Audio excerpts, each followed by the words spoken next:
Hello students, how are you? Welcome to SCGA English classes by Dinesh Kumar Srivastav. Students, in this video we are going to study the fourth chapter from the book Vistas.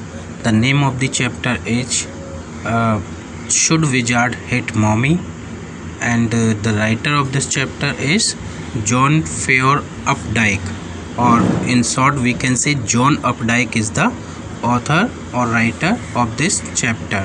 So let's start the chapter, and first of all we will talk about the author. John Fear Updike. He was born in 1932 and died in 2009, and he was an American novelist, poet, short story writer, art critic and literary critic. तो John अपडाइक कौन है? एक American novelist हैं. वो novelist के साथ साथ poet भी हैं, शॉर्ट स्टोरी राइटर हैं, आर्ट क्रिटिक हैं. आर्ट क्रिटिक का मतलब आर्ट वगैरह की जो आलोचना करने वाले, और लिटरेरी क्रिटिक हैं, यानी जो लिटरेचर लिखा जाता है उसकी आलोचना करने वाले. आलोचना का मतलब हमेशा बुराई से ही नहीं होता है. आलोचना का मतलब होता है उसकी आलोचनात्मक विवेचना करना, किसी भी चीज़ की डिस्क्रिप्शन देना उसका, क्रिटिकल. तो one of only 3 writers to win the Pulitzer prize for fiction more than once. तो ये ऐसे 3 राइटर्स में से एक हैं जिन्होंने फिक्शन के लिए, फिक्शन क्या होता है? नोवेल होता है, नोवेल को ही फिक्शन कहते हैं. तो फिक्शन के लिए एक से ज़्यादा बार नोवेल पुलित्जर प्राइज़ को जीता है. तो ये ऐसे एक राइटर हैं. अपडाइक पब्लिश्ड मोर देन 20 नोवेल्स. तो अपडाइक ने लगभग 20 से ज़्यादा नोवेल्स को पब्लिश किया. More than a dozen short story collection, और लगभग 1 दर्जन से ज़्यादा शॉर्ट स्टोरी के कलेक्शंस को पब्लिश किया. एज वेल एज पोइट्री, जिसमें पोइट्री भी शामिल थी, आर्ट एंड लिटरेरी क्रिटिसिज्म, है ना, आर्ट और लिटरेरी क्रिटिसिज्म भी शामिल थे, एंड चिल्ड्रंस बुक्स, और साथ ही साथ उसमें जो बच्चों से रिलेटेड बुक्स जो लिखी गई थी वो भी शामिल थी ड्यूरिंग हिज करियर, यानी अपने पूरे करियर में. Hundreds of his stories, reviews and poems appeared in the new yorker. तो इनकी सैकड़ों जो स्टोरीज़ थी, इनके रिव्यूज़ थे और इनकी पोइम्स थी, वो एक न्यूज़पेपर या ये कोई मैगज़ीन हो सकती है, द न्यू यॉर्कर. तो इस न्यूज़पेपर या मैगज़ीन में ये अपीयर हुए थे. He also wrote regularly for the New York review of books, और उन्होंने न्यूयॉर्क रिव्यू ऑफ बुक्स के लिए भी लगातार काफ़ी समय तक लिखा था. His most famous work is his rabbit series, यानी इनकी जो सबसे अच्छा जो वर्क है, सबसे ज़्यादा फेमस जो वर्क है वो क्या है? रैबिट सीरीज़, यानी रैबिट के नाम से एक इन्होंने पूरी सीरीज़ लिखी थी. उसमें शायद बहुत सारी स्टोरीज़ या अदर थिंग्स होंगी. तो वो काफ़ी फेमस हुई इंग्लिश लिटरेचर में. Now let's study the theme of the story. तो बच्चों, हमारी स्टोरी का नाम क्या है? Should wizard hit mommy. तो यहाँ पर विजार्ड क्या है? विजार्ड एक मैजिशियन है, एक जादूगर है, और मॉमी यहाँ पर एक मॉम है, मम्मी है. तो क्वेश्चन, ये चैप्टर पूछता क्या है? शुड विजार्ड हिट मॉमी, कि क्या विजार्ड को मॉमी को हिट करना चाहिए, मारना चाहिए? तो ये क्वेश्चन इसमें पूछा जा रहा है. देखिए, बहुत ही इंटरेस्टिंग स्टोरी है.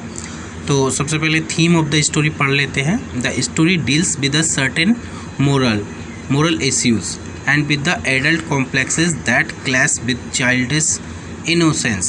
यानी ये जो स्टोरी है वो एक ऐसे मोरल्स, कुछ ऐसे सर्टेन मोरल इश्यूज़ हैं जिनसे डील करती है, और कुछ एडल्ट कॉम्प्लेक्सेस हैं, मतलब जो एडल्ट पीपल होते हैं, जो बड़े लोग होते हैं, वो क्या, किस तरह की अवधारणा अपने अंदर रखते हैं, किस तरह के थिंकिंग कंसेप्ट्स अपने अंदर रखते हैं, और उनका क्या होता है कि जो चाइल्डिश इनोसेंस होते हैं, जैसे बच्चे होते हैं वो काफ़ी इनोसेंट होते हैं, उनके बीच में, और जो एडल्ट्स होते हैं उनके कॉम्प्लेक्सेस के बीच में क्या होता है? एक क्लैश होता है.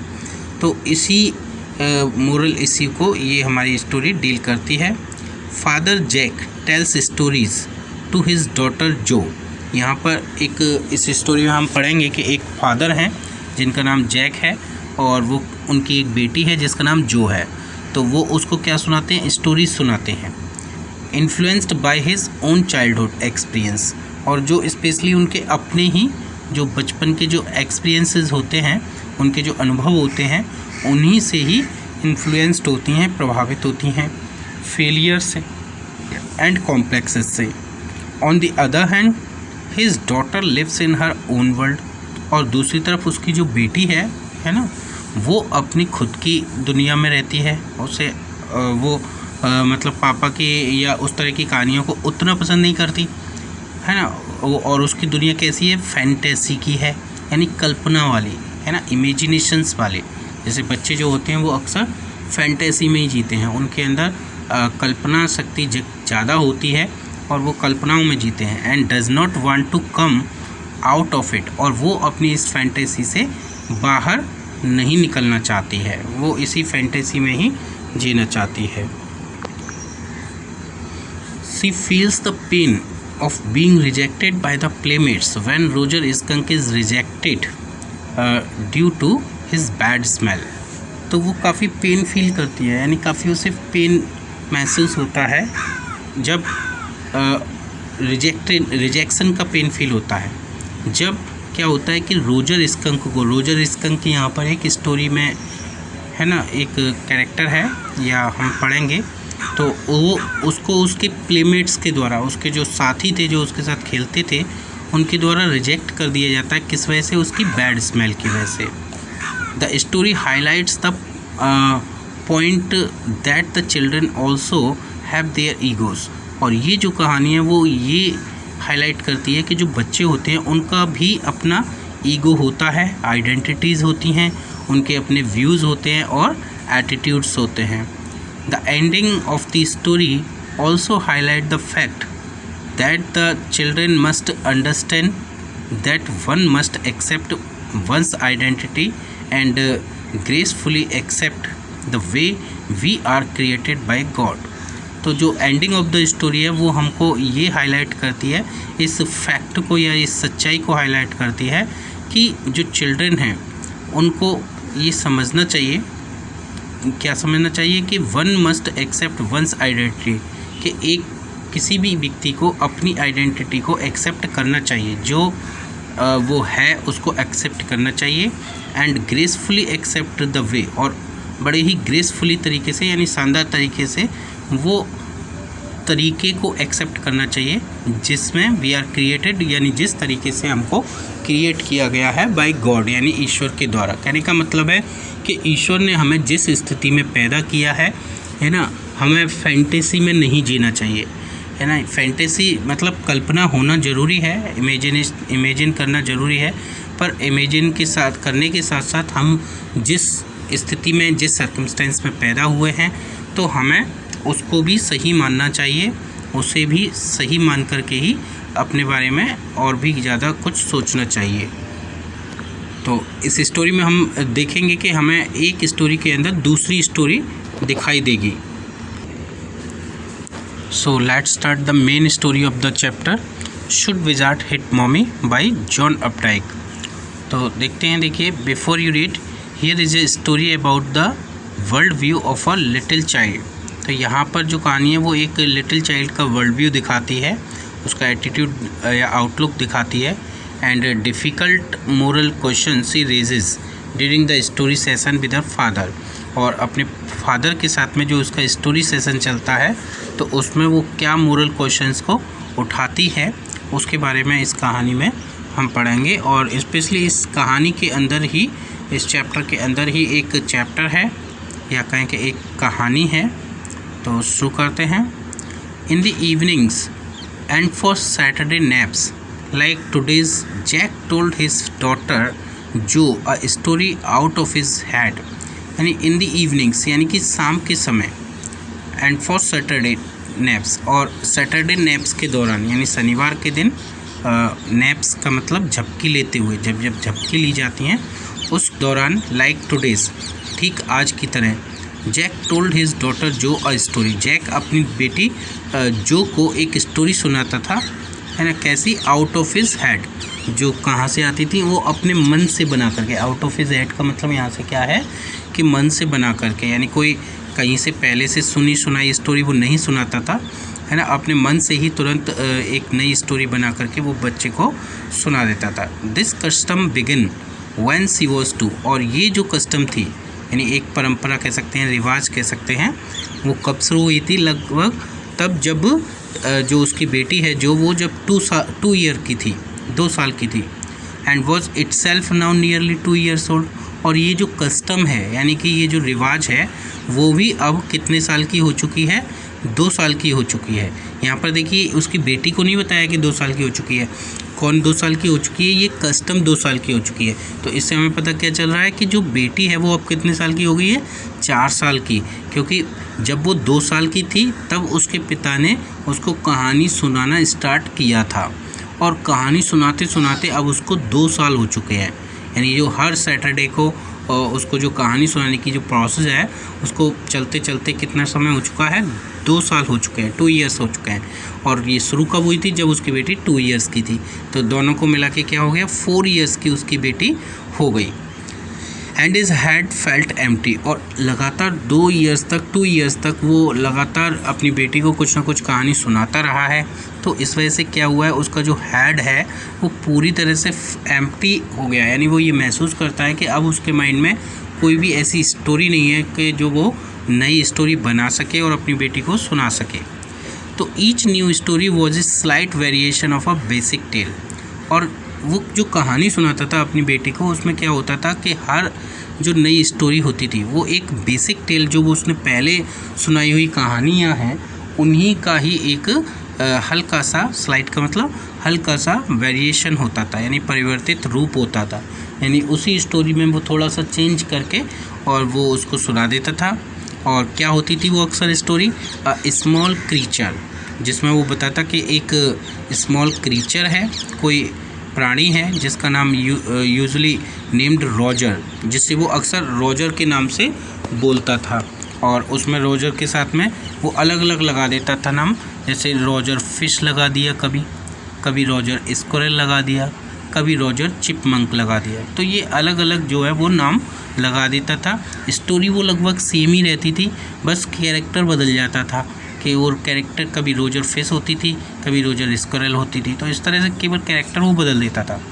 और हैड सम प्रॉब्लम, और क्या बताता था कि वो जो रॉजर फिश है या जो भी वो रॉजर स्कंक हो, है ना, जो भी क्रीचर है, उसकी कोई प्रॉब्लम होती है, और उस प्रॉब्लम को लेकर के वो went with it to the wise old owl, है ना, वो एक वाइज ओल्ड आउल है, बहुत ही ओल्ड आउल है, और वो काफ़ी वाइज है, आप पिक्चर में देख सकते हैं इस तरह से। तो वो उसके पास में वो जाता है जो रॉजर क्रीचर है, और फिर क्या होता है देखें,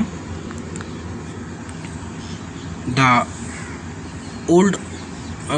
owl told him to go to the wizard, और फिर वो जो आउल है वो क्या बताता है उस रॉजर क्रीचर को कि वो विजार्ड के पास जाए। तो विजार्ड क्या है, wizard is a person who perform magic, तो जो मैजिक करता है उसके पास जाने के लिए वो कहता है। And the wizard performed a magic spell that solve the problem, और विजार्ड क्या करता, एक मैजिक स्पेल करता, एक तरह से तंत्र मंत्र सा करता, और उसकी जो प्रॉब्लम होती थी उसको वो सॉल्व कर देता था।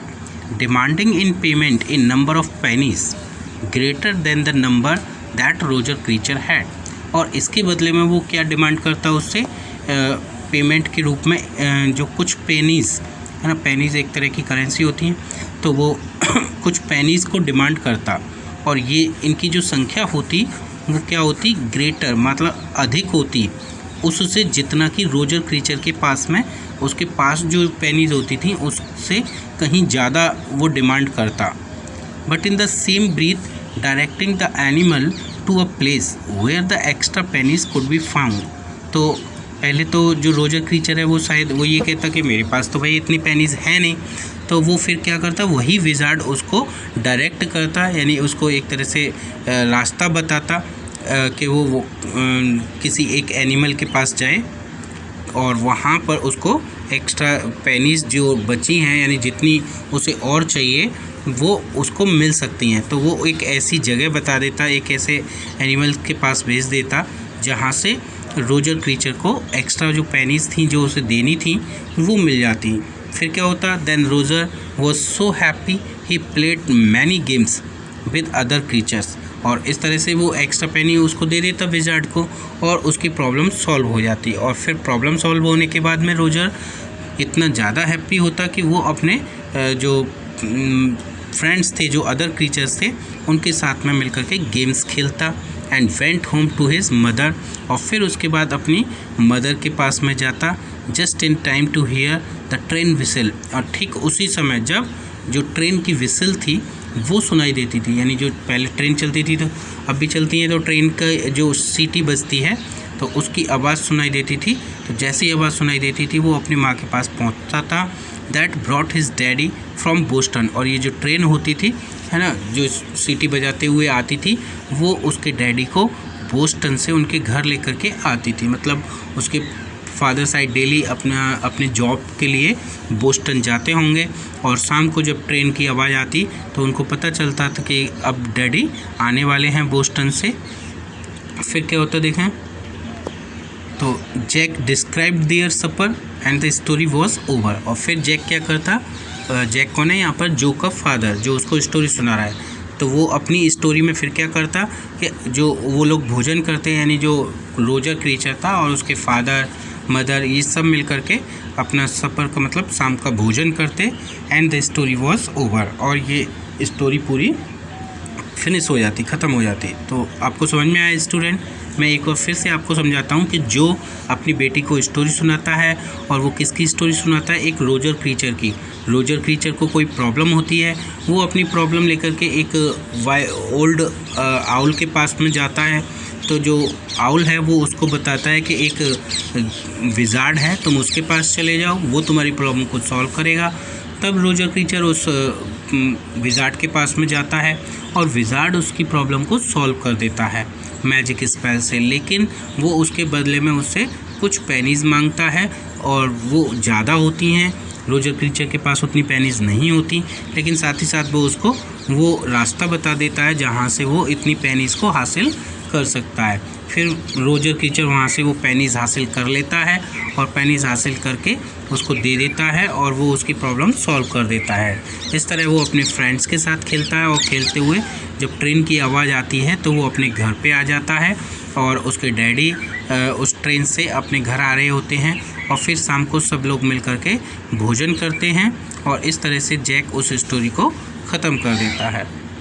तो working is way through this scheme was specially fatiguing on Saturday. तो इस स्कीम से ये जो प्लान था जैक का कि बार बार एक ही क्रीचर को लेकर के और ये स्टोरी सुनाना, वो बड़ा ही स्पेशली फैटिजिंग था, स्पेशली ऑन सैटरडे, शनिवार के दिन, है ना। फैटिजिंग मतलब बहुत ही थका देने वाला, उबाऊ। बिकॉज जो नेवर फेल एस्लीप इन नैप्स एनीमोर, क्योंकि जो है उसकी बेटी वो कभी भी जो नैप्स होती थी, यानी कि जो झपकियाँ होती थी, उनमें सोती नहीं थी वो। यानी पहले और दिनों में क्या होता था कि वो सो जाती थी, और सैटरडे को स्पेशली छुट्टी होती है बच्चों की, है ना। वहाँ पर सैटरडे संडे 2 दिन की छुट्टी होती है, तो उस सैटरडे को बाकी दिनों में तो वो पढ़ के आती थी, तो क्या होता था, थक जाती थी, तो स्टोरी सुनते सुनते वो सो जाती थी। लेकिन यहाँ सैटरडे को क्या होता था कि उसकी छुट्टी होती थी, तो वो सोती नहीं थी। And knowing this made the rite seem futile, और क्या होता था, और ये जान करके कि वो सो नहीं रही है, क्या होता था, ये जो प्रोसेस थी उसकी, यानी ये जो राइट थी, राइट का मतलब जो प्रोसेस, वो कैसी लगती थी, बहुत ही फ्यूटाइल लगती थी। फ्यूटाइल का मतलब यूजलेस, बिल्कुल निरर्थक सी उसको लगती थी कि किसी मतलब की नहीं है। The little girl not so little any more, यानी छोटी लड़की जो कि अब इतनी ज़्यादा छोटी नहीं थी। The bumps her feet made under the covers were halfway down the bed, their big double bed that they let her be in for naps and when she was sick. तो लड़की इतनी छोटी नहीं थी, और क्या होता था कि जब वो लेटती थी बेड पर, तो उसके जैसे वो बेड शीट ओढ़ी हुई है, चादर ओढ़ी हुई है, तो जैसे हम चादर ओढ़े हुए हैं, पैर सीधे हैं, तो क्या होता है, पैर का जो आगे का हिस्सा होता है, है ना, जो हमारा पंजा होता है, तो जो फिंगर हमारी जो एंकल होती है वो नीचे की तरफ होती है और फिंगर वाला जो हिस्सा होता है वो ऊपर की ओर उठा होता है। तो अगर जैसे हमने चादर उड़ा दी है तो क्या होगा, उसमें से उसका बम्प माने उभार है जो वो दिखाई देगा पैरों का, है ना। तो वो कहाँ तक आता था, बिस्तर के हाफ वे तक, यानी आधे बिस्तर तक वो पहुँचते थे उसके पैर। कहने का मतलब है कि अभी बहुत बड़ी नहीं थी लेकिन इतनी छोटी भी नहीं थी, है ना, आधे बिस्तर को वो कवर कर लेती थी। और ये जो बिग डबल बेड था उनका, उस पर वो उसको तब लिटाते थे जब वो नैप्स यानी कि सोने के लिए जाती थी, झपकी लेने के लिए, या फिर जब भी कभी वो बीमार हो जाती थी तब वो वहाँ पर जाती थी, यानी उस बेड पर लेटती थी। तो the little girl had at least arranged herself, यानी उस छोटी लड़की ने कम से कम अपने आप को बिस्तर में लिटा लिया था, यानी वो उसमें अरेंज हो गई थी। And from the way her fat face deep in the pillows shone in the sunlight sifting through the drawn shades। और जिस प्रकार उसका जो फैट फेस है, यानी जो मोटा चेहरा है, वो क्या होता था, डीप इन द पिलो, वो पिलो में एकदम से मानो घुसा होता था। जैसे तकिया है, हमारा पिलो है, वो थोड़ा सा काफ़ी ऊपर उठा हुआ होता है, और जब हम उस पर सोते हैं, हम अपना सिर रखते हैं, तो क्या होता है कि वो सिर के रखने से प्रेशर से वो दब जाता है, और मतलब जितने हिस्से में सिर रखा हुआ उतना हिस्सा दब जाता है, और उसके साइड का जो पिलो बचता है वो क्या होता है, ऊपर उठा हुआ होता है। तो ऐसा लगता है कि हमारा जो फेस है या हमारा जो सिर है वो क्या है, उस तकिए में, पिलो में अंदर घुस गया है, ऐसा लगता है। और क्या होता था कि जो जब वो घुसता था तो गिराए हुए पर्दों में से, यानी जो पर्दे हैं, है ना, उनको गिरा दिया जाता था, यानी नीचे की तरफ लटका दिया जाता था। उनमें से क्या होता था, जो धूप थी वो छन करके एक तरह से आ रही होती थी, है ना, shifting through the drawn shades. Drawn shades का मतलब गिराए हुए पर्दे, उनमें से शिफ्ट होकर के, शिफ्टिंग का मतलब एक तरह से छन करके उसके चेहरे पर आती थी, और वो चेहरा उसका चमकता हुआ सा दिखाई देता था। यानी जैसे विंडो में से जब लाइट आ रही हो और ठीक आपके चेहरे पर पड़ रही हो, तो आपका चेहरा कैसे दिखेगा, एकदम थोड़ा सा चमकता हुआ दिखेगा। तो ऐसे उसका चेहरा दिखता था। It did not seem fantastic that some magic would occur, है ना, लेकिन ऐसा नहीं था कि वो इतना फैंटेस्टिक दिखता हो, इतना कोई अजीब सा या दिखता हो जिससे कोई जादू हो जाएगा, कोई मैजिक हो जाएगा। And she would take her nap like an infant of 2, और वो अपनी नैप लेती थी, यानी वो अपने एक तरह से जैसे 2 वर्ष की कोई लड़की हो या 2 वर्ष का कोई बच्चा हो, उसकी तरह से वो क्या लेगी, झपकी लेगी, है ना। ऐसा नहीं होता था। Her brother Bobby was 2 and already asleep with his bottle, और उसका जो भाई था एक छोटा, जिसका नाम बॉबी था, है ना, वो 2 साल का था, वो पहले ही अपनी बॉटल को लेकर के सो चुका होता था। मतलब वो छोटा था और वो दूध पीता था बॉटल से, तो बॉटल को उसने मुंह में लगा लिया, और मुंह में लगा के वो ऐसे पीते पीते दूध ही सो गया। तो इस तरह से वो उसके वहीं सोया हुआ होता था। जैक आस्क्ड, तो जैक ने पूछा, उसने पूछा, who shell the story be about today, यानी जब वो कहानी सुनाने वाला है, कहानी शुरू करने वाला है, तो वो अपनी बेटी से पूछता है कि बताओ आज कहानी किसके बारे में होगी। यानी वो ऐसे ही पूछता है, इंटरेस्ट वो सोचने के लिए। उसे स्टोरी तो उसके पास है नहीं, वही पुरानी स्टोरी बताएगा वो, लेकिन वो क्या फिर भी पूछता है कि बताओ आज कहानी किसके बारे में होगी। यानी वो जानना चाह रहा है कि बेटी को शायद कोई एक्साइटमेंट होगा कि कोई नई स्टोरी सुनेगी, तो वो कुछ ना कुछ सोच रही होगी, तो वो उससे पूछता है कि बताओ आज स्टोरी किस बारे में होगी। रोजर जो squeezed her eyes shut and smiled to be thinking she was thinking. Her eyes opened, her mother's blue skunk. She sat firmly.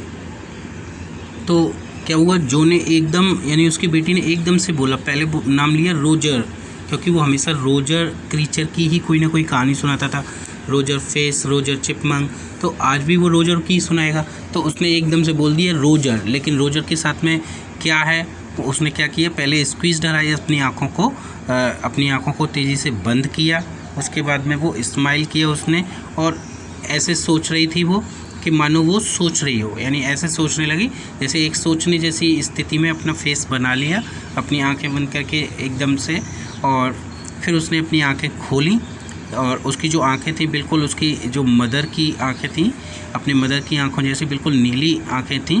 और उसने बड़ी फर्मली कहा, है ना, बड़ी उत्सुकता से कहा, निश्चय से कहा कि रोजर, मतलब स्कंक, कहने का मतलब है कि आज वो किसकी कहानी सुनाएगा, रोजर स्कंक की, है ना। यहाँ पर स्कंक क्या होता है, स्कंक एक एनिमल होता है। आप देख सकते हैं ये पिक्चर में, ये जो एनिमल है ये स्कंक है।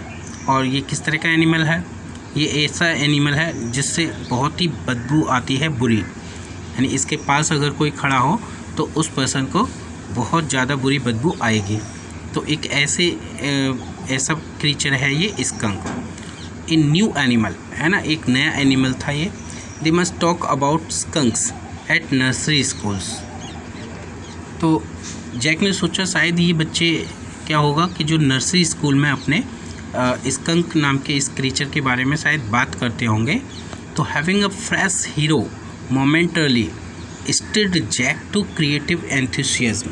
तो क्या हुआ कि मोमेंटरली का मतलब पल भर के लिए, और स्टिर्ड मतलब उसको प्रेरित किया। एंथुसियाज्म आप जानते हैं हम किसको कहते हैं, हमारे अंदर जो ज़ील होती है, हमारा जो उत्साह होता है।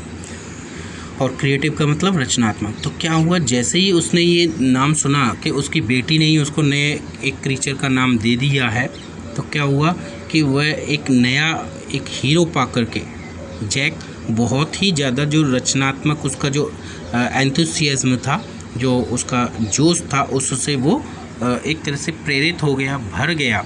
उसने सोचा कि अब तो मुझे नया क्रीचर खुद सोचने की ज़रूरत नहीं पड़ेगी, और उसने मुझे पहले ही बता दिया है। और वो बोला ऑल राइट, क्या बोलता है वो, ही सेड ऑल राइट। और फिर वो अपनी कहानी फिर शुरू कर देता है। और क्या कहता है, जैसे वो कहानी सुनाता था हर क्रीचर की, वैसे ही वो शुरू करता है। क्या कहता है कि once upon a time in the deep dark woods there was a tiny little creature by the name of Roger Skunk. और वो सुनाता है कि एक बार घने वन में एक छोटा सा नन्हा सा एक क्रीचर रहता था, एक जंतु रहता था, जिसका नाम क्या था, Roger skunk. And he smelled very bad, और उससे बहुत सारी बुरी बदबू आती थी। तो यहाँ पर मैंने बताया था जैसे कि जो भी रोजर क्रीचर होता था उसको कोई प्रॉब्लम होती थी, और वो प्रॉब्लम यहाँ पर क्या है कि उसको बैड स्मेल उसमें से आती है। तो वो कहता है कि उसको बैड स्मेल आती थी। यस, जो सेड, तो जो बोली तुरंत ही, यस, हाँ, he smelled so bad that none of the other little woodland creatures would play with him। और वो आगे बताता है, जो उसका पिता है, कि उसमें से जो दुर्गंध आती थी, जो बदबू आती थी, वो इतनी ज़्यादा होती थी, इतनी ज़्यादा बदबू आती थी कि कोई भी दूसरा जंतु, कोई भी दूसरा क्रीचर उसके साथ खेलता नहीं था, यानी उसके साथ खेलना पसंद नहीं करता। जो लुक्ड एट हिम सोलेमली, और जब उसने ये बात कही जैक ने, तो क्या हुआ, तो जब जैक ने ये कहानी शुरू की, तो जो ने उसकी ओर बड़े ही सीरियसली, सोलेमली का मतलब सीरियसली देखा। क्यों, क्योंकि सी हैडंट फोरसीन दिस। फोरसीन का मतलब होता है एक तरह से पहले गैस कर लेना, पहले से अनुमान लगा लेना। तो उसने पहले से ये गैस नहीं किया था कि उसके पिता उसको इस तरह से कहानी बताएंगे कि वो उसमें से जो, जैसे रोजर स्कंक तो नाम सजेस्ट किसने किया है, जो ने ही किया है, उसकी बेटी ने ही किया है। लेकिन उसे ये नहीं पता था कि उसके पिता इस कहानी में ये बताएंगे कि उसमें से इतनी बुरी बदबू आती है, उसकी प्रॉब्लम ये होगी। Whenever he would go out to play, Jack continued with jest। और जैक ने बड़ी ही जेस्ट से, है ना, जेस्ट का मतलब क्या होता है, बड़ी ही जोश से, एंथुसियाज्म से अपनी स्टोरी को कंटिन्यू करते हुए वो बोला कि whenever he would go out to play, जब कभी भी वो खेलने के लिए बाहर जाता, तो remembering certain humiliations of his own childhood. और ये जो वो कहानी सुना रहा है जैक, वो अपने ही बचपन की कुछ जो यादें थीं, और कैसी ह्यूमिलिटेशन माने अपमानजनक, वी कैन से, जो थोड़ी अपमानजनक जो घटनाएं थीं, उन्हीं को याद करते हुए वो सुनाता है। तो वो कहता है कि जैसे ही वो रोजर स्कंक खेलने के लिए दूसरे बच्चों के पास बाहर जाता, तो all of the other tiny animals would cry.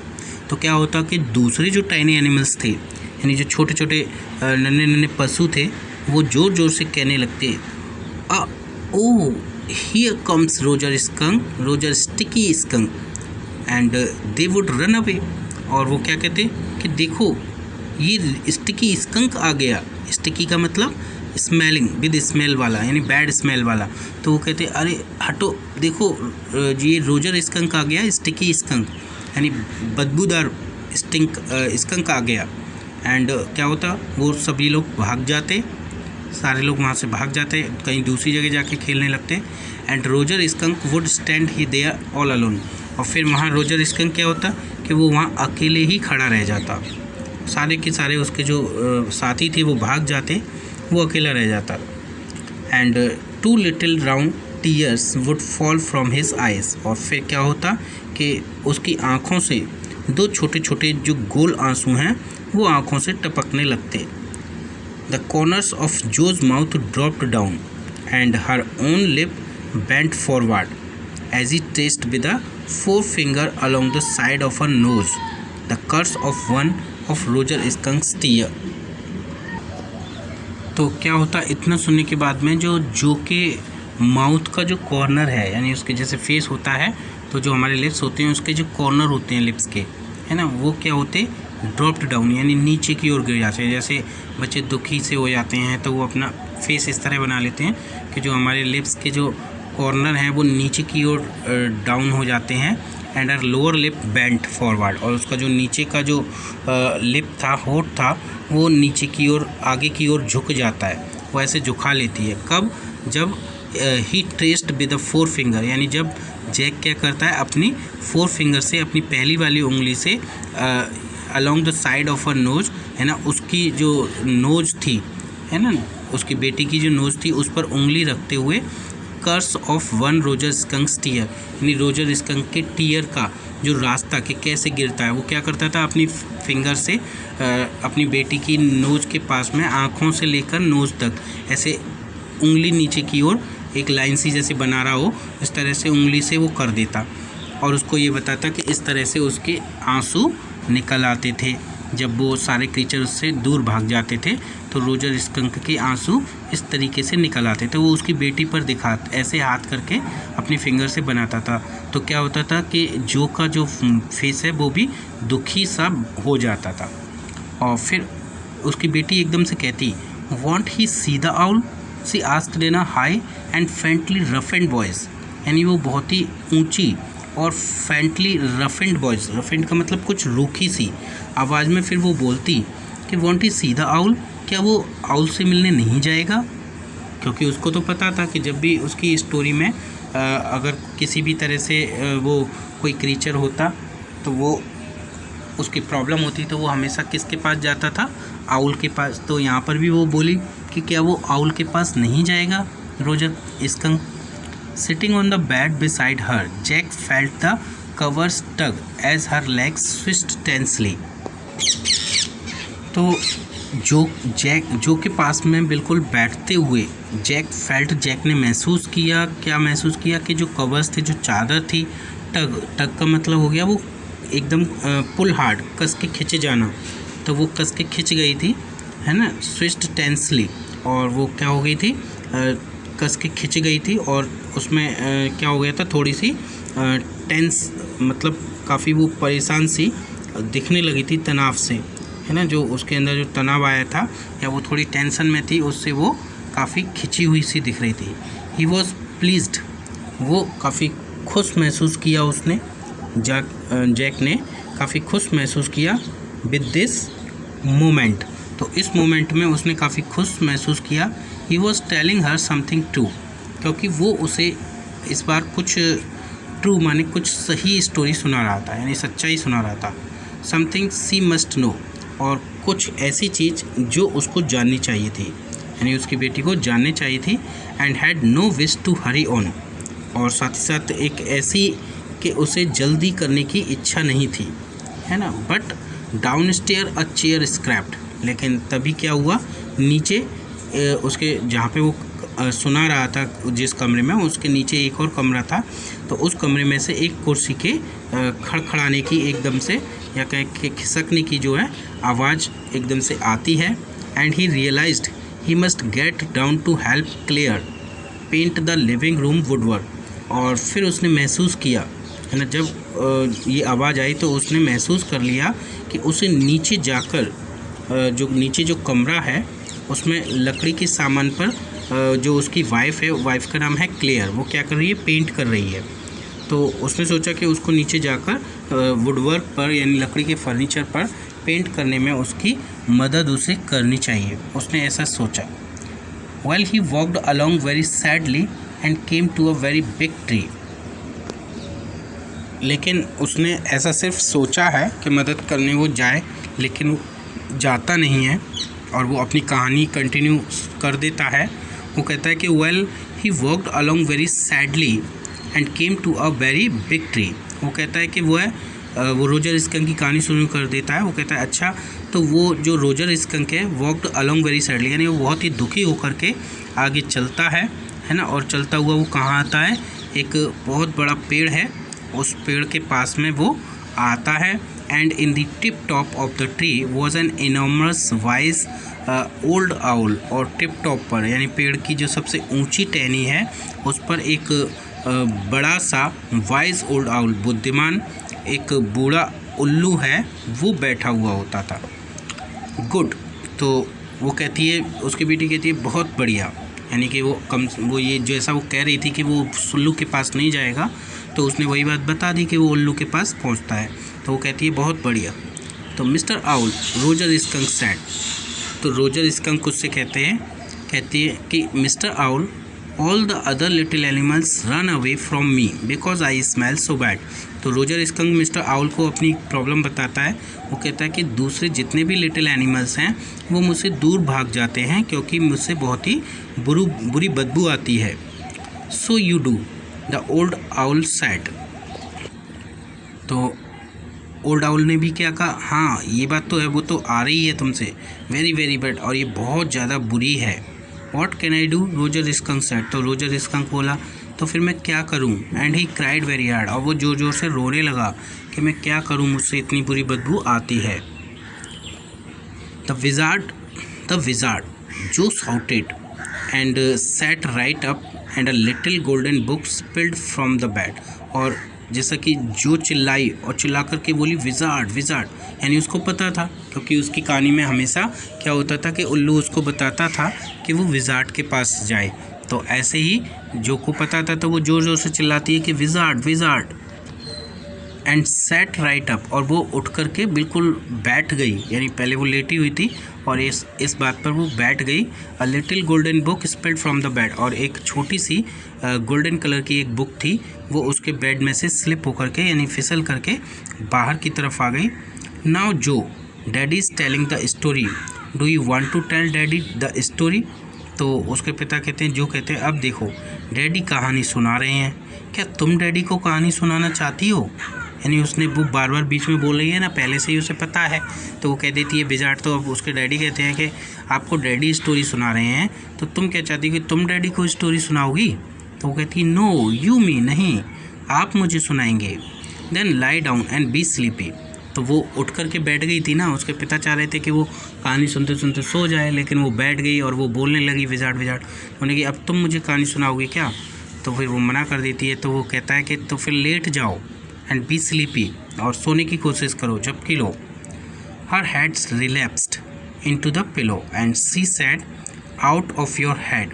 तो क्या हुआ, उसका सिर फिर तकिए पर खिसक गया, यानी वो तकिए पर फिर से लेट गई और वो बोली कि अच्छा सुनाओ। तो वो कहता है कि well the owl thought and thought. तो फिर अच्छा क्या हुआ कि उल्लू ने विचार किया, वो काफ़ी सोचने लगा। एट लास्ट ही सेड, और फिर अंत में वो बोला रोजर स्कंक से, why don't you go see the wizard. तो आउल ने क्या कहा कि तुम विजार्ड के पास क्यों नहीं चले जाते, विजार्ड से मिलो।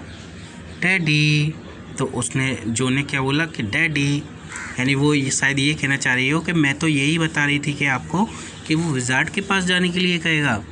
तो उसके डैडी कहते हैं व्हाट, क्या। तो उसकी बेटी पूछती है कि आर मैजिक स्पेल्स रियल, क्या जो मैजिक स्पेल्स होते हैं, एक तरह से जो जादू टोने वगैरह होते हैं, वो क्या रियल होते हैं, वास्तव में होते हैं।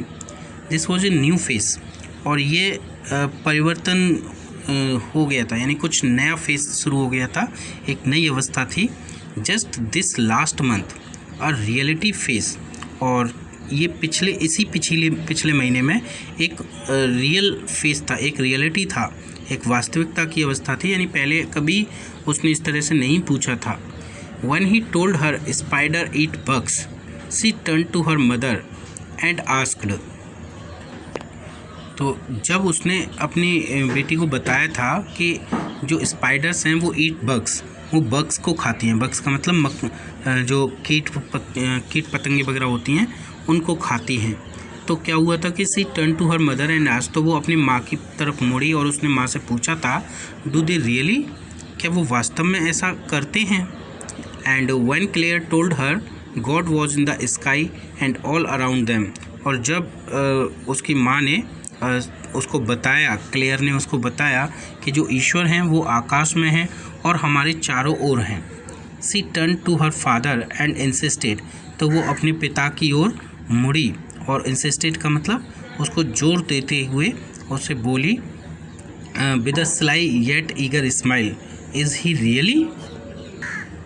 स्लाई का मतलब एक तरह से छिपी हुई, यानी एक चालाक सी, और ईगर स्माइल, ईगर का मतलब बहुत ही उत्सुक स्माइल के साथ, मुस्कुराहट के साथ में वो फिर अपने पिता से जोर दे करके पूछने लगी, इज़ ही रियली, क्या वास्तव में ऐसा है, यानी क्या ईश्वर वास्तव में होते हैं। तो they are real in stories, Jack answered curtly, तो जैक ने बड़े ही कर्टली कह सकते हैं, बड़े ही संक्षिप्त में छोटा सा उत्तर उसको बता दिया कि yes they are real in story, वो स्टोरीज़ में रियल होते हैं। She had made him miss a beat in the narrative, तो जो ने क्या किया था, उसकी इस बात ने जैक को थोड़ा सा ऐसा बना दिया कि उसकी जो कहानी सुनाते हुए जो इसकी बीट थी, उसकी जो धड़कन थी, वो मानो मिस हो गई हो, वो एक तरह से बंद हो गई हो। द आउल सैड, और फिर उसने अपनी कहानी को फिर शुरू कर दिया। द आउल सैड, आउल ने बोला, go through the dark woods, कि डार्क वुड्स में से होकर के जाओ, यानी जो घने जंगल हैं उनमें से होकर के जाओ। अंडर द एप्पल ट्री, और जो एप्पल ट्री है उसके नीचे से होकर के जाओ। इनटू द स्वैम्प, है ना, और जो दलदल है, स्वैम्प का मतलब क्या होता है, दलदल, कि दलदल के ऊपर से, दलदल के पास से होकर के गुजरो। ओवर द क्रिक, और क्रिक के ऊपर से जाओ। What a Crick, what's a क्रिक, तभी उसकी बेटी बोलती है कि ये क्रिक क्या है, तो वो कहता है ए लिटिल रिवर, यानी एक छोटी नदी। Over the creek and there will be the wizard's house, तो वो कहता है क्रिक के ऊपर से जाओ, यानी एक नदी है उसके पास से होकर के, उसके ऊपर से होकर के जाओ, वहीं पर विजार्ड का, जादूगर का घर है। And that's the way Roger skunk went, और फिर इस रास्ते से होकर के, इसी रास्ते को चल करके रोजर स्कंक जाता है। And pretty soon he came to a little white house, और बहुत जल्दी ही वो कहाँ पहुँच जाता है, एक छोटे से वाइट हाउस के पास में पहुँच जाता है। And he wrapped on the door, और वो क्या करता है, जोर जोर से दरवाजे पर रैप्ड करता है, खटखटाने लगता है। और फिर क्या होता है, Jack rapped on the window sill, और जब वो दरवाजे से खटखटाने पर कोई बाहर नहीं आता है, तो वो जो विंडो सिल होती है, विंडो सिल क्या होती है, जो विंडो होती है उसके पास में थोड़ा सा विंडो जहाँ पर जैसे शीशा लगा होता है, उसके पास में थोड़ा सा स्थान होता है ना, जिस पे हम कोई ग्लास वगैरह कुछ भी रख सकते हैं, तो उसको हम कहते हैं विंडो सिल। तो फिर वो वहाँ पर विंडो सिल पे जा कर के रैप करता है, यानी थपथपाता है। And under the covers Jo's tall figure clenched in a infantile thrill, और जब वो ये बात बता रहा होता है तो उसी समय क्या होता है कि अंडर द कवर्स, यानी चादर के अंदर, जोस टॉल फिगर, जो का यानी उसकी बेटी का जो टॉल फिगर है, जो लंबा सा शरीर है, वो क्लेंस्ड, वो एकदम से वो अपने शरीर को भींच लेती है, यानी एकदम जैसे हाथ पैर एकदम पैरों को ऊपर की ओर करके सिकोड़ के लेट जाते हैं ना, तो इस तरह से भींच लेती है। केवल किस तरीके से, इन एन इन्फेंटाइल थ्रिल, जैसे कि कोई इन्फेंटाइल का मतलब बिल्कुल छोटे बच्चे की तरह से, एक थ्रिल माने रोमांचित होकर के वो इस तरह से अपने पूरे शरीर को सिकोड़ लेती है। And then a tiny little old man came out, और फिर वो कहता है, उसका पिता कहानी शुरू करता है, और वो कहता है कि तभी क्या होता है, एक छोटा सा एक ओल्ड मैन बाहर आता है, with a long white beard, जिसकी एक लंबी सफ़ेद दाढ़ी है, and a pointed blue hat, और एक पॉइंटेड ब्लू हैट है, जैसे इसमें देख सकते हैं आप पिक्चर में, इसमें ये जो मैजिशियन है, जो जादूगर है, विजार्ड है, उसकी जो कैप है और इसकी वाइट जो है बियर्ड है, तो इस तरह का वो बाहर निकल के आता है एंड सेड, और वो कहता है ए व्हाट इज, ओ ये क्या बात है, व्हाट एवर वांट, यानी किससे मिलना चाहते हो, यू स्मेल एफुल, और तुम्हारी बदबू तो बहुत बुरी है, तुमसे तो बहुत बुरी दुर्गंध आ रही है। The wizard's voice was one of Jack's own favourite effects, और जो विजार्ड की जो वॉइस थी वो क्या था, वो जैक का अपना ही बनाया हुआ एक उसका सबसे फेवरेट एफर्ट था, जो वो अक्सर इस तरीके से किया करता था, यानी उसका वो मनचाहा विचार था। He did it by scrunching off his face and somehow whining through his eyes. तो he did it by scrunching off his face, तो उसने ऐसे कैसे किया, अपने फेस को स्क्रंचिंग करते हुए, यानी थोड़ा सा सिक्योरते हुए, है ना, चबाते हुए अपने फेस के अंदर ही कुछ जैसे चीज़ चबा रहा हो, and somehow whining through his eyes, और किसी तरह से अपनी आँखों से मानो वो विनिंग कर रहा हो, विनिंग का मतलब रो रहा हो, चिल्ला रहा हो, इस तरीके से उसने ये किया। विच फेल्ट फॉर द इंटरवल रुइमी, और जो ऐसा लगा, रुइमी क्या होता है, रुमई का मतलब जैसे पानी से भर जाना, यानी ऐसा लगा, उसने ऐसा महसूस किया कि उसकी आंखें मानो पानी से भर गई हों, यानी आंसू आ गए हों। और he felt being an old man suited him, और उसने महसूस किया कि जो ओल्ड मैन है वो उसको बहुत सूट करता है, यानी बूढ़े आदमी का जो अभिनय है वो उसे बहुत ही अच्छा लगा, यानी जो विजार्ड का ये जो कैरेक्टर है वो उसको बहुत ही अच्छा लगा।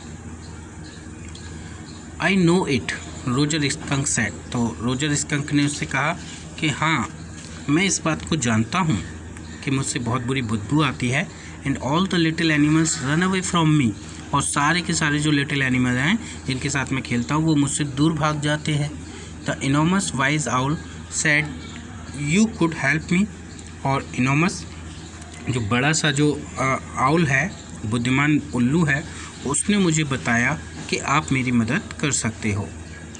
Well maybe come on in, don't get too close, तो वो कहता है कि हाँ ये बात तो है, अब जो एक काम करो कि अंदर आ जाओ, है ना, वो कहता है कि अंदर आ जाओ, डोंट गेट टू क्लोज, लेकिन ज़्यादा पास में मत आना मेरे, है ना, बहुत ज़्यादा पास में मत आना, क्योंकि उसमें से बदबू आ रही थी, तो वो कहते हैं ज़्यादा पास में नहीं आना। तो नाउ इनसाइड, तो अब जो क्या होती है, अंदर आ जाती है, there were all these magic things, और वहाँ वो देखती है कि सारी जो मैजिक थिंग्स हैं, जो मैजिक चीज़ें हैं वो वहीं पर पड़ी हुई हैं। यहाँ पर जो का मतलब यहाँ पर वो रोजर स्कंक से ही है। All jumbled together in a big dusty heap, और सभी की सभी चीज़ें क्या ऐसे पड़ी हुई हैं, जो डस्टी हीप है, यानी धूल भरा जो ढेर है उसमें पड़ी हुई हैं। Because the wizard did not have any cleaning lady, क्योंकि जो विजार्ड है उसके पास में कोई भी क्लीनिंग लेडी, यानी साफ़ सफाई करने वाली कोई महिला नहीं है, तो वो सारी चीज़ें ऐसे ही पड़ी हुई हैं। तो जो पूछती है उससे कि वाई, क्यों नहीं है, तो वो कहता है why because he was a wizard, क्योंकि वो एक जादूगर है, and a very old man, और वो बहुत बूढ़ा है, इसलिए नहीं है। तो विल ही डाई, तो वो पूछती है क्या वो मर जाएगा, तो उसका पिता कहता है नो विजार्ड डोंट डाई, नहीं वो नहीं मरेगा, विजार्ड नहीं मरते, जो जादूगर हैं वो नहीं मरते। Well he rummaged around and found an old stick called a magic wand, और फिर क्या होता है कि तो रमेस्ड का मतलब होता है, रमेस्ड का मतलब इधर उधर खोजना, तो क्या कि वो एकदम इधर उधर देखता है, कहता है कि इसने इस तरह इधर उधर देखा, और फिर फाउंड एन ओल्ड स्टिक, और उसने क्या किया, एक पुरानी स्टिक निकाल ली, ढूंढ ली, कॉल्ड अ मैजिक वैंड, जिसको हम क्या कहते हैं, मैजिक वैंड कहते हैं, यानी कि जादुई छड़ी कहते हैं। एंड आस्क्ड रोजर स्कंक, और उसने रोजर स्कंक से पूछा what he wanted to smell like, कि वो क्या चाहता है कि उसकी स्मेल कैसी हो जाए। तो Roger thought and said, Roger ने काफ़ी देर सोचा और फिर सोचने के बाद में बोला रोजेस, यानी गुलाब, यानी वो कहता है कि मेरी स्मेल जो बदबूदार है वो कैसी हो जाए, गुलाब जैसी हो जाए, यानी मेरे अंदर से गुलाब जैसी खुशबू आने लगे। यस गुड, तो वो कहता है कि हाँ जो सैड स्मगली। तो ये बात किसने कही? जो ने कही, यानी जो को ये बात बहुत अच्छी लगी कि मानो कि वो उसकी जो स्मेल है वो बहुत अच्छी हो जाएगी। स्मगली का मतलब बिल्कुल सेल्फ सेटिस्फाइड होकर के, एक तरह से आत्मसंतुष्ट होकर के जो ने कहा हाँ ये अच्छा है। अब उससे जो रोजेस वाली स्मेल आएगी वो बहुत अच्छी होगी। शायद जो को भी रोज़ वाली स्मेल अच्छी लगती होगी। तो Jack fixed her with a trance like गीच। तो जैक ने उसकी ओर कैसे देखा? जैसे कि मानो बिल्कुल वो समाधि जैसी, यानी जैसे एकदम मतलब उसकी बॉडी में जान ही ना हो, उस तरह की स्थिति से देखा, मुद्रा में देखा। और फिर उसने chanted the Wizards elderly irritable voice. और जो विजार्ड की ही, जो एक बड़े विजार्ड की जो इरिटेबल वॉइस है, बहुत ही चिड़चिड़ी जो आवाज़ है, उसमें उसने एक मंत्र पढ़ कर के बोला। और मंत्र क्या बोलता है? तो वो कहता है कि आब्राकाडाब्रा हुकस्पू Roger Skunk how do you do, roses boses pull an ear, Roger Skunk you never fear, bingo. तो इस तरह का वो मंत्र बोलता है। और इस मंत्र को हम ये भी कह सकते हैं कि आब्राकाडाब्रा हुकस्पू रोजर स्कंक कैसा है तू, गुलाबो मालिको ध्यान देना, रोजर स्कंक तुम बिल्कुल नहीं डरना, बिंगो। तो इस तरह से वो इस कहानी को बोलता है और उसको बताता है कि इस तरह से मैजिकल जो विजार्ड था जो उसने मैजिकल स्पेल किया और फिर रोजर स्कंक की जो बैड स्मेल थी उसको चेंज करके उसने क्या बना दिया, उसको रोज़ वाली स्मेल में चेंज कर दिया। अब उससे किस तरह की स्मेल आने लगी? रोज़ की स्मेल, गुलाब की जो स्मेल होती है वो स्मेल उसमें से आने लगी। तो स्टूडेंट आज के वीडियो में इतना ही, और रेस्ट ऑफ द चैप्टर जो है वो हम अपने नेक्स्ट वीडियो में कवर करेंगे। और आई थिंक कि आपको ये चैप्टर यहाँ तक पूरा समझ में आ गया होगा। If you have any problem you can send me. So thank you student for watching this video.